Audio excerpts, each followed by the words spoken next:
Hello दोस्तों, स्वागत है आपका हमारे channel the grammar hub by Daya Teghariya में।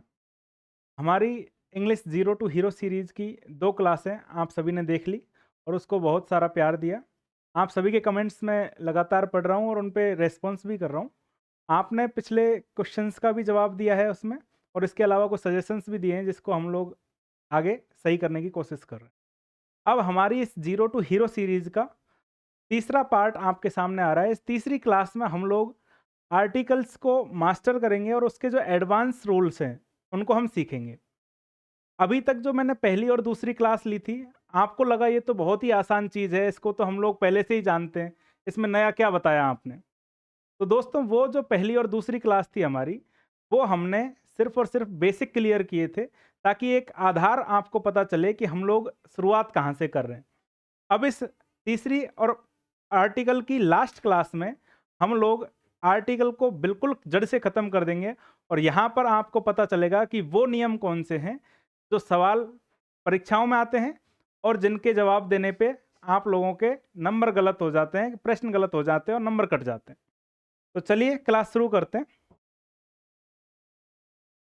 सबसे पहला नियम निकल के आता है हमारे पास आर्टिकल्स को लेके, बीमारियों के साथ दा का खेल। बीमारी जिसको हम इंग्लिश में डिजीज बोलते हैं, उनमें कहीं पे तो दा का प्रयोग होता है और कहीं पे दा का प्रयोग नहीं होता है। कब तो दा का प्रयोग होगा और कब नहीं होगा, ये चीज आज हम क्लियर कर लेते हैं। अगर कोई बीमारी सामान्य है, सामान्य जो नियम हमारा ये है कि कोई भी बीमारी होती है उसके नाम से पहले कभी भी किसी भी आर्टिकल का प्रयोग नहीं किया जाता, और जहां आर्टिकल नहीं आता इसका मतलब है कि वहां पे जीरो आर्टिकल आएगा। जीरो आर्टिकल मैंने कल बताया था, क्रॉस का निशान आता है, वो आर्टिकल आएगा अगर कहीं भी कोई भी आर्टिकल नहीं लगाना है हमें तो इसका मतलब ये हुआ कि बीमारियों के नाम से पहले किसी भी आर्टिकल का प्रयोग नहीं करते हैं, तो जीरो आर्टिकल आ गया। इसका एक उदाहरण हम लोग देख लेते हैं। He is suffering from the cancer अगर हमने लगा दिया, इसका मतलब ये प्रश्न हमारा गलत हो गया। अगर हमने दा लगा दिया कैंसर से पहले, तो इसका मतलब ये प्रश्न हमारा क्या हो गया, गलत हो गया।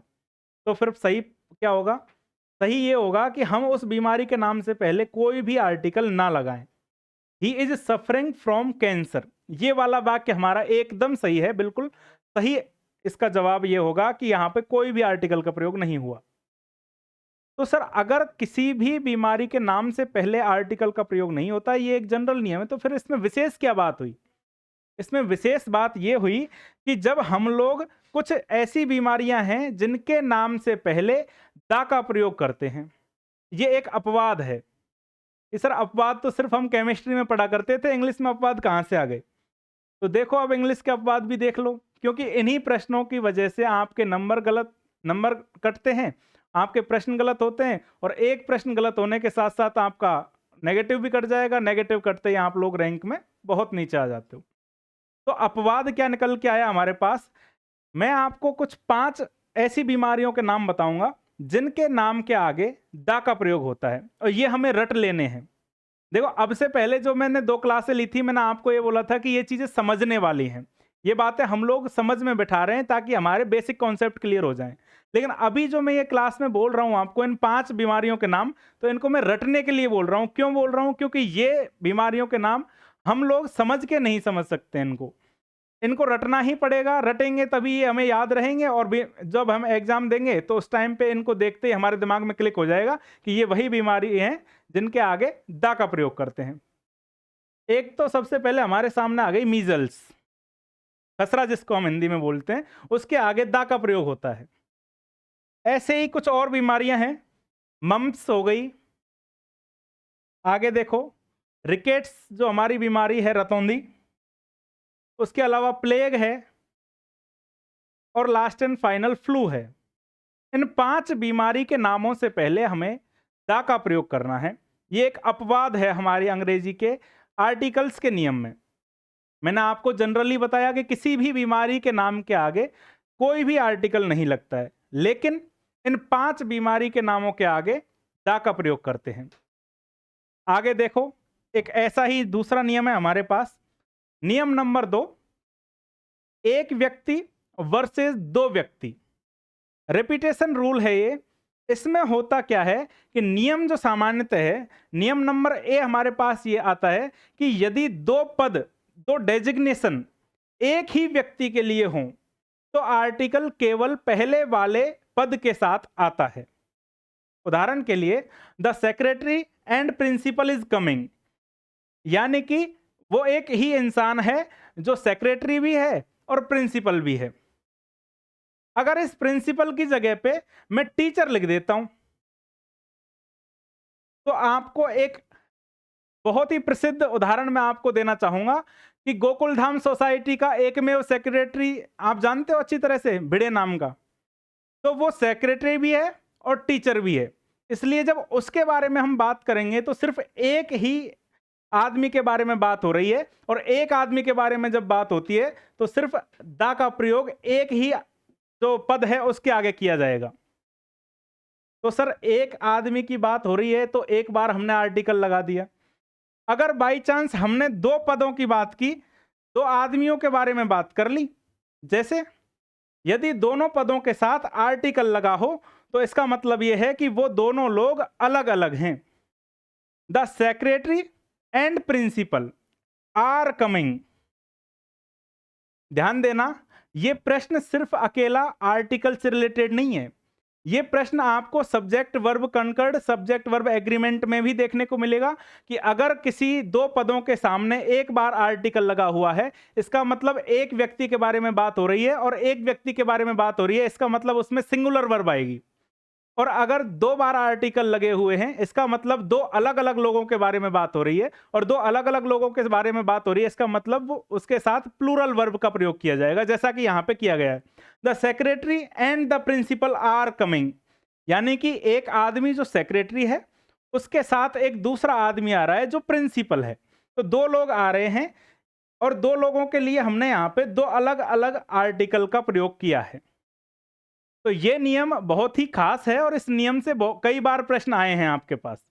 मैं आपको आगे जब हमारे PYQ आएंगे लास्ट में इसी क्लास में, तो मैं आपको बताऊंगा कि किस परीक्षा में ये प्रश्न पूछा गया था जहां पर एक व्यक्ति और दो व्यक्ति के बारे में बात की गई थी। एक बार फिर से हम लोग समझते हैं, एक ही व्यक्ति है, उसके दो पद हैं, तो आर्टिकल आएगा एक बार। दो व्यक्ति हैं और अलग अलग पद हैं उनके, तो आर्टिकल आएंगे दो। अगर व्यक्ति दो हैं तो आर्टिकल दो आएंगे, व्यक्ति एक है तो आर्टिकल एक आएगा। पद कितने भी हों उनसे हमें फर्क नहीं पड़ता। जैसे दोबारा देख लीजिए यहां पे, the secretary and principal is coming, यानी कि वो सेक्रेटरी भी है और वही प्रिंसिपल है और वो आ रहा है। और दूसरा, the secretary and the principal are coming, यानी कि एक सेक्रेटरी अलग आदमी है और प्रिंसिपल अलग आदमी है, वो आ रहे हैं। ये बात समझ में आई आपके? चलिए आगे देखते हैं हम अगला नियम, तुलनात्मक डिग्री यानी कि कॉम्पैरेटिव डिग्री। तुलनात्मक है ये यहां पे, तुलनात्मक डिग्री। ध्यान देना, इस बारे में एक बच्चे ने कमेंट किया था। उसने बोला था कि सर क्या कंपैरेटिव डिग्री के साथ में किसी आर्टिकल का प्रयोग होता है? और मैंने उसे बोला था कि आज वाली क्लास का वेट कर लो, थोड़ा सब्र रखो, सब्र का फल मीठा होता है। तो अब मैं उस कॉन्सेप्ट को क्लियर कर रहा हूं और वो बच्चा अभी क्लास देख रहा है तो एक बार कमेंट करके बता देना। जब दो चीजों में समान अनुपात में वृद्धि होती है या कमी होती है तो वहां पर आर्टिकल का प्रयोग करते हैं। कैसे? Higher you go cooler it is, ये गलत है। The higher you go the cooler it is, जितना आप ऊपर जाएंगे उतनी ही ठंड बढ़ती जाती है। तुलनात्मक वृद्धि हो रही है इसमें। यहां पे कंपैरेटिव डिग्री हायर और ये कूलर, ये दोनों ही कंपैरेटिव डिग्री के उदाहरण हैं। और मैंने आपको जब कल की क्लास ली थी तब बताया था कि सिर्फ और सिर्फ सुपरलेटिव डिग्री के आगे दा का प्रयोग करते हैं, किसी और डिग्री की बात मैंने नहीं की थी। और उसी को देख के एक बच्चे ने कमेंट किया था। इसलिए मैं आपको दोबारा से बात बता देता हूं कि तुलनात्मक डिग्री के साथ में भी आर्टिकल का प्रयोग होता है, लेकिन कब होता है? जब वहां पे दो चीजों में समान अनुपात में वृद्धि या कमी होती है। The higher you go the cooler it is, जितना आप ऊपर जाओगे उतना ही ठंड बढ़ती जाती है। आगे देखिए हमारे पास एक दूसरा उदाहरण कंपैरेटिव डिग्री से रिलेटेड ही है। जब दो में से किसी एक को चुनना हो, किसी एक को चूज करना हो, कैसे चूज करेंगे sir? C is better of the two, ये गलत हो जाता है हमारे पास। सही आंसर होता है C is the better of the two girls, यानी कि वो उन दोनों लड़कियों में से अच्छी है, उनसे बेहतर है। दो लड़कियों में से भी हमने सर्वश्रेष्ठ को बता दिया, और सर्वश्रेष्ठ से आगे दा का प्रयोग होता है, ये मैंने कल बता ही दिया था आपको। तो यहां पे जो बात निकल के आती है वो ये है कि सिर्फ सुपरलेटिव डिग्री के साथ दा का प्रयोग नहीं होता, कुछ स्पेशल केसेस में कंपैरेटिव डिग्री के साथ भी दा का प्रयोग होता है, और वो दोनों नियम मैंने आपको बता दिए। एक बार फिर से ध्यान दीजिए, जब दो चीजों में समान अनुपात में वृद्धि या कमी होती है तब तो दा का प्रयोग करते हैं, और जब दो में से किसी एक को चुनना होता है तब भी दा का प्रयोग करते हैं। यानी कि यहां पर कंपैरेटिव डिग्री होते हुए भी हमें दा का प्रयोग करना पड़ता है। ये अपवाद मान लीजिए या नियम मान लीजिए, लेकिन कंपैरेटिव डिग्री के साथ इन दो सिनेरियोज में हमारे पास दा का प्रयोग होता है। आगे देखिए नियम नंबर 4, प्रॉपर नाउन जब कॉमन बन जाए। कल मैंने आपको जब जीरो आर्टिकल पढ़ाया था तो मैंने बताया था कि प्रॉपर नाउन से पहले किसी भी आर्टिकल का प्रयोग नहीं होता है, लेकिन आज मैं आपके सामने एक दूसरा नियम लेके आ गया जहां मैं आपको बता रहा हूं कि प्रॉपर नाउन जब कॉमन बन जाती है तब हम उसके आगे दा का प्रयोग करते हैं।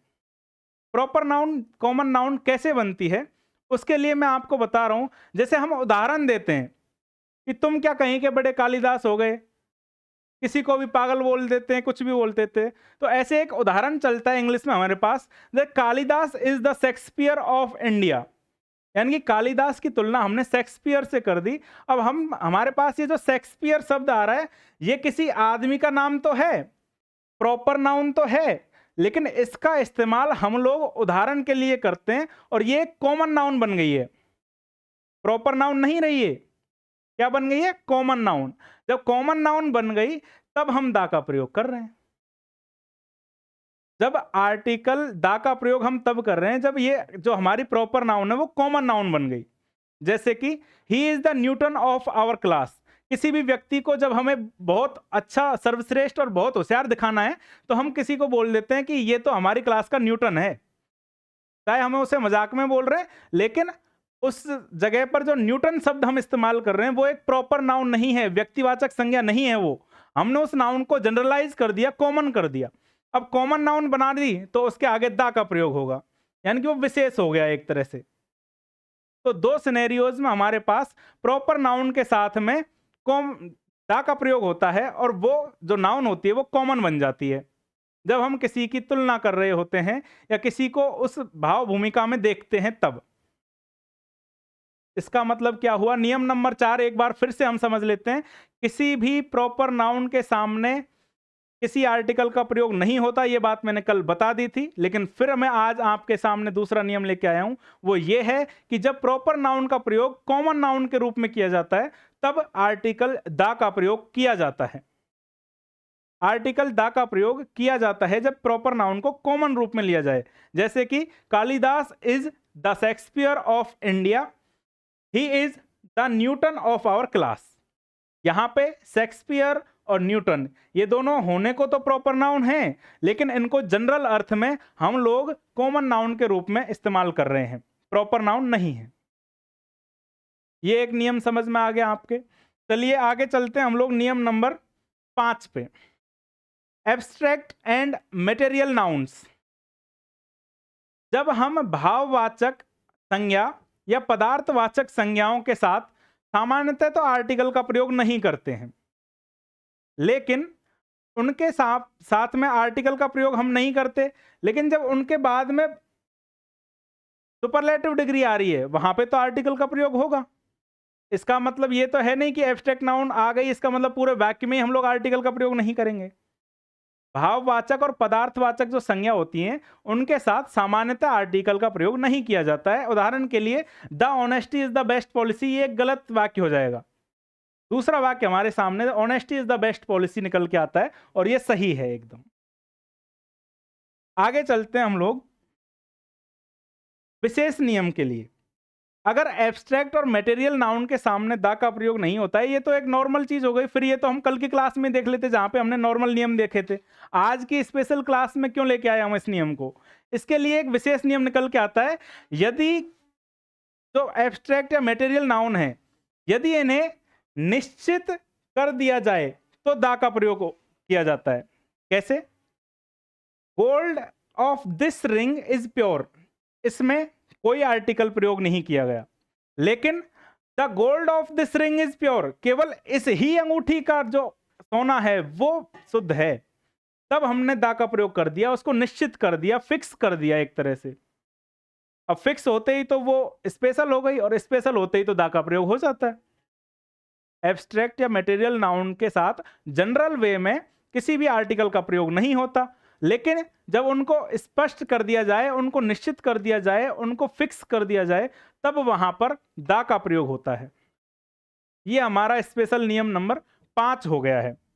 आगे देखिए नियम नंबर 6, भोजन और खेल के नाम, मील्स एंड स्पोर्ट्स। कल मैंने नियम लिखाया था कि किसी भी मील्स के नाम के आगे कोई भी आर्टिकल नहीं लगता है, खेल के नाम के आगे भी जनरली कोई आर्टिकल नहीं लगता है। ये एक नॉर्मल नियम था, सामान्य नियम था।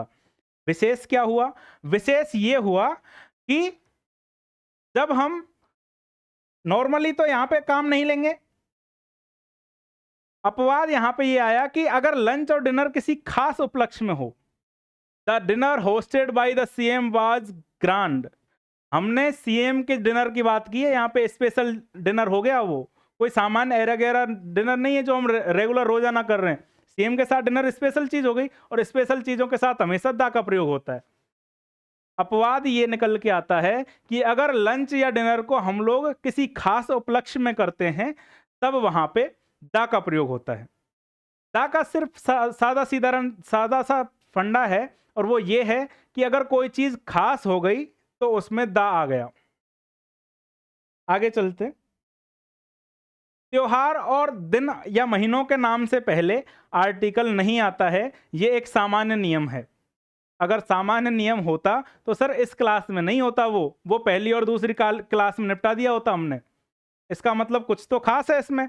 कुछ खास क्या है यहाँ पे निकल के आता है? कुछ खास वो ये है कि दिवाली, ये उदाहरण नॉर्मली हैं, जनरल जो उदाहरण है कि जहाँ पे किसी भी त्योहार के नाम से पहले और दिन या महीनों के नाम से पहले हम लोग आर्टिकल का प्रयोग नहीं करते हैं। स्पेशल क्या हुआ? स्पेशल ये हुआ त्योहारों, दिनों और महीनों के नाम के साथ आर्टिकल नहीं आता है। Diwali is a festival of lights, ये यहाँ पे ऑप्शन फेस्टिवल के आगे ए का प्रयोग किया गया है हमने। चलिए आगे चलते हैं हम लोग। प्रैक्टिस के लिए क्वेश्चन आया हमारे पास, I Khalistan gold of South Africa. पहला प्रश्न है यहाँ पे, Khalistan gold of South Africa is very famous.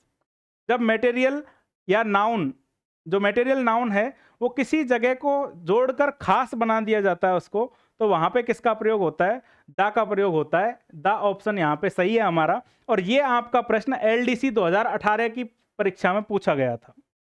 LDC 2018 में पूछा गया प्रश्न है, Khalistan gold of South Africa is very famous. तो उसकी हमारे पास व्याख्या निकल के आती है, जब मटेरियल नाउन को किसी जगह से जोड़कर खास बना दिया जाता है तो वहां पे द का प्रयोग होता है। आगे देखिए,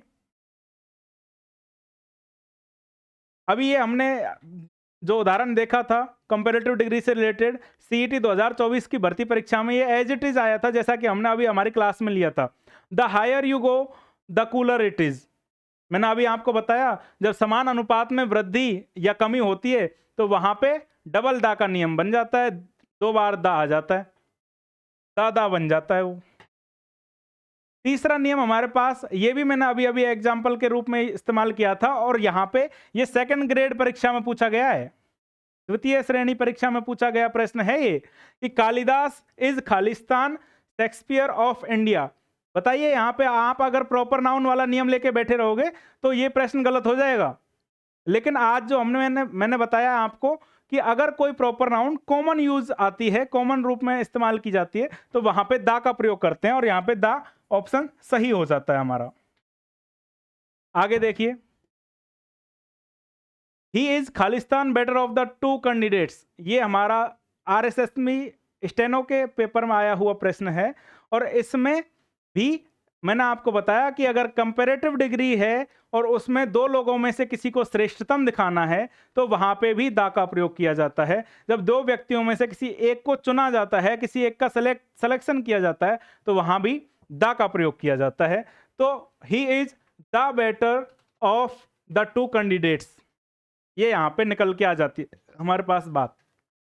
आगे देखिए, he died of Khalistan cancer last year. यहां पे आर्टिकल का प्रश्न आया था रीट लेवल सेकंड में। रीट लेवल सेकंड में पूछा गया प्रश्न है, आर्टिकल का प्रश्न है, और यहां पे आया था he died of Khalistan cancer last year. मैंने आपको बताया बीमारियों के नाम से पहले कोई भी आर्टिकल का प्रयोग नहीं होता, तो यहां पे एक्स आएगा, यानी कि 0 आर्टिकल आएगा। आगे देखिए, wisdom is Khalistan gift of haven. ये कल की परीक्षा में भी पूछा गया प्रश्न था। जो कल मैंने क्लास ली थी, उस क्लास में जो लास्ट का प्रश्न पूछा था वो यही था, और यहां पे ए आएगा, क्योंकि जब एब्स्ट्रैक्ट नाउन का प्रयोग एक सामान्य गुण बताने के लिए किया जाता है, तब हम लोग आर्टिकल का प्रयोग कर देते हैं। 7वां प्रश्न हमारे पास निकल के आ रहा है, जो हमारे पास सीईटी जो 12th लेवल की हुई थी, उसमें पूछा गया था, I study Khalistan university of Rajasthan. जब यूनिवर्सिटी ऑफ वाला स्ट्रक्चर होता है, तो वहां पे दा जरूर आता है।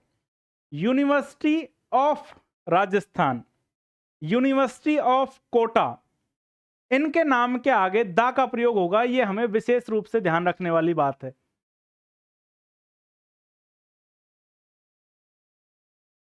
अगला प्रश्न हमारे पास निकल के आता है, Khalistan French defeated the Germans. यहां पे किसी भाषा की बात नहीं की जा रही है, भाषा के आगे तो कोई आर्टिकल आता ही नहीं है, बल्कि उस देशवासियों की बात की जा रही है, और उनके आगे दा का प्रयोग किया जाएगा, क्योंकि वो एक जो नाउन है वो कॉमन नाउन बन गई है, सभी के लिए इस्तेमाल की जा रही है।